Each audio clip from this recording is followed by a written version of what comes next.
thinking again about God and religion. I don't really know why I keep thinking about God and religion, but never mind. And one of the things I'm thinking about is to do with, let me see how I can phrase this. Well, it's to do with a kind, oh God, it's so hard to think about.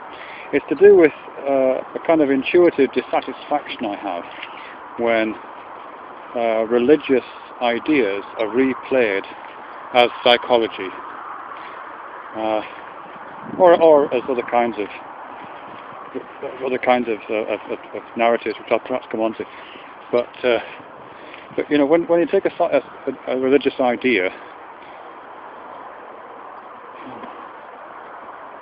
let me see if I can think of some examples. So, for example, Dawkins' book, The God Delusion, fantastic book.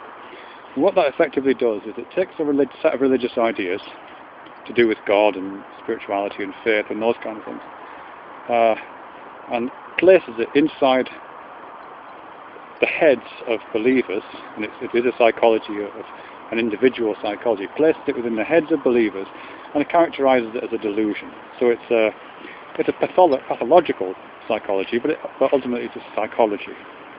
Dan Dennett does something similar. It's got a much lighter take on it, so it's not quite such a pathology in breaking the spell. But again, he takes religious ideas and crams them inside the bony box of the people who hold those ideas in a kind of mimetic way. And other people I'm thinking of somebody like Ken Wilber, and I know he's writing in a completely different register, but at least in some of his writing, he does a similar kind of thing. He takes religious ideas and replays them through the lens of psychology. He has quite a different understanding of what psyche is now, but to be honest, I don't entirely understand what Wilber's position on psyche as a notion is, but yeah, he's replaying religious ideas in terms of psychology. So he writes books called Integral Psychology, for example. And I have a bit of a problem with that. I don't know why I have a problem with it. I guess because it doesn't really do anything to the ideas. It just locates them in a different place. Some other sort of replays of religious ideas are played out through something like sociology. And I know there's quite a bit been written. I can't name my sources right now, but I know there's quite a bit been written in terms of the sort of socio-political uses of religion. From Marx talking about religion being the opium of the masses, backwards and forwards on that point. Really, I know it's an older idea, and it's been used in more modern context as well.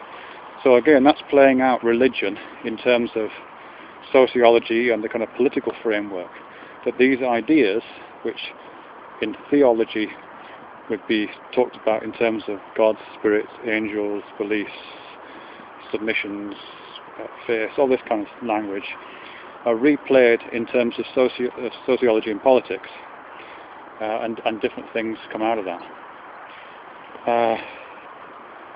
Let's see. Yeah, I mean, it is even played out in terms of neurology sometimes.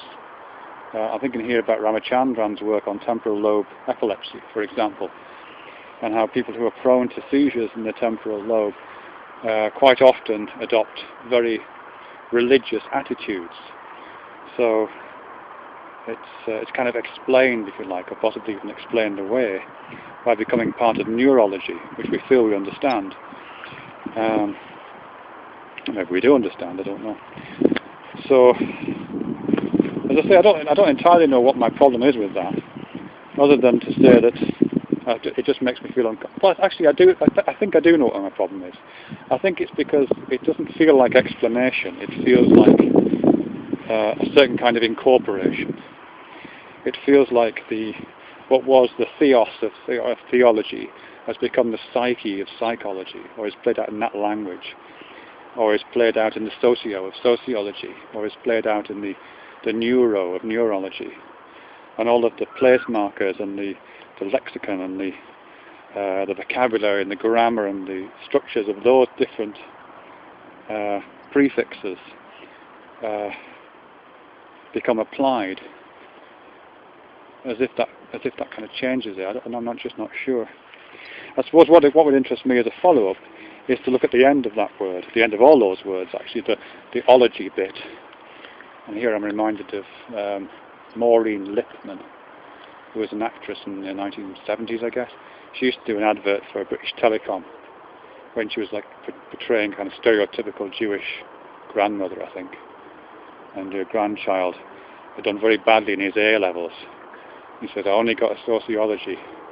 She said, sociology, you got an ology. If you got an ology, you're a scientist. And that ology thing is, I don't know what I do know what it means. It comes from logos, and that's got a whole series of histories to it. But from Heraclitus, I think, in the first instance, but a whole series of different histories.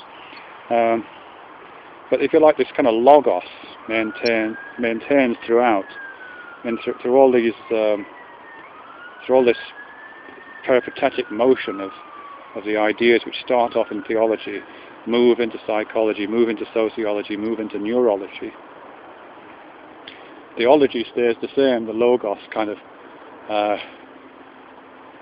trails behind or supports or backs up the movement constantly, like this little engine at the back of the word, keeping shoving it into different, in the back of the idea really, keeping shoving it into different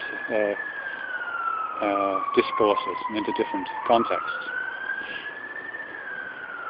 I don't know what the significance of that is. I know logos is I think the word that's used in the Gospel of John, where he talks about in the beginning was the word. But he's not talking about words like the words that I'm using now. He's not talking about lexis. He's talking about logos, which is about words bringing things into being, the act of bringing things into being. It's a kind of word as the site of creation, if you like. It's that kind of an understanding, I think, is what he's going on about. So I think the logos, in all of those contexts, the logos that maintains through the journey from theology to neurology to sociology to psychology and beyond, the logos that maintains is the logos of kind of creative wonderment and generative production and discourse and coming into beingness.